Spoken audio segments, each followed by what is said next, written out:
الو. السلام عليكم. وعليكم السلام ورحمة الله. عليكم. الو.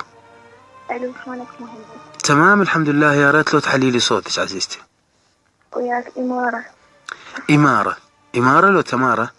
لا إمارة. إمارة. شلونك يا إمارة؟ إن شاء الله بخير. الله يخليك. الله يسلمك. الله يسلمك عزيزتي.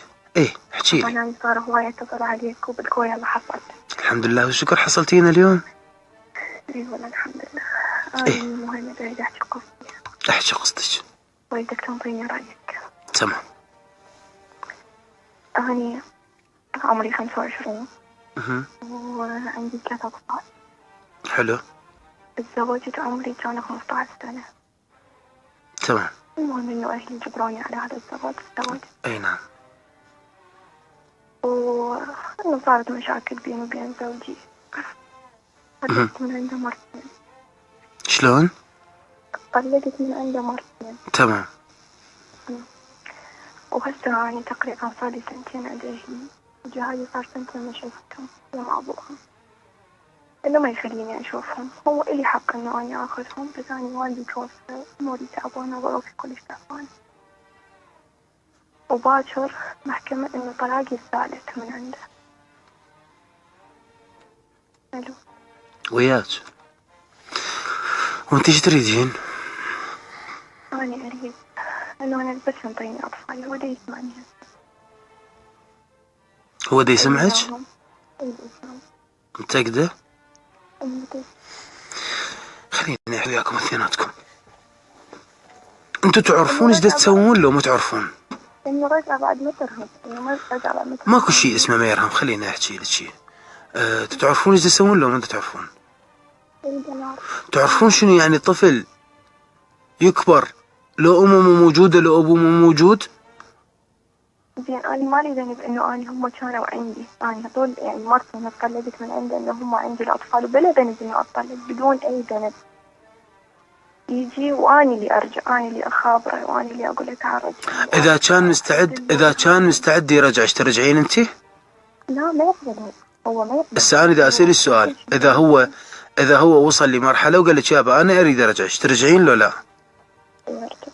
ترجعين مو؟ حترجع هذه أرجع. هو ذا يسمعنا هسه؟ أيوة. سعيد جدا باتصالك عزيزتي. خليني أحكي وياه فدوه.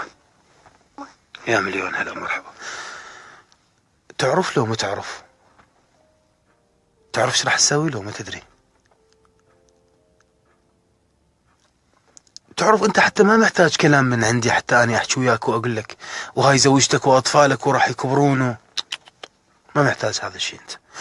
انت محتاج تصفن ويا روحك ولو 5 دقائق بس 5 دقائق. اولا الله خلق النساء حتى يحتمن بينا مو حتى نكسرهن. ثانيا كل المخلوقات الحية بالكون وأنا أحاسب على هاي حكايتي. كل المخلوقات الحية بالكون تدافع عن صغارها. تأمن لهم الأكل المكان العائلة الألفة. كل المخلوقات الحية مو بس الإنسان. خلي روحك بمكان إحساس ابنك أو بنتك. خلي روحك بمكان طفل كبر وملقى بنية يقول يمه. وانت تعرف كل الزين بأنه ماكو مشكلة ما تنحل. وتعرف كل الزين بأنه أكو كلش مساحة كبيرة بأنه تتراجع عن قرارك. وتعرف كل الزين بأنه إذا تراجعت هذا أحسن إلك. بس ايش لازم قرارك ولازم حكايتك حتى إذا كانت خاطئة.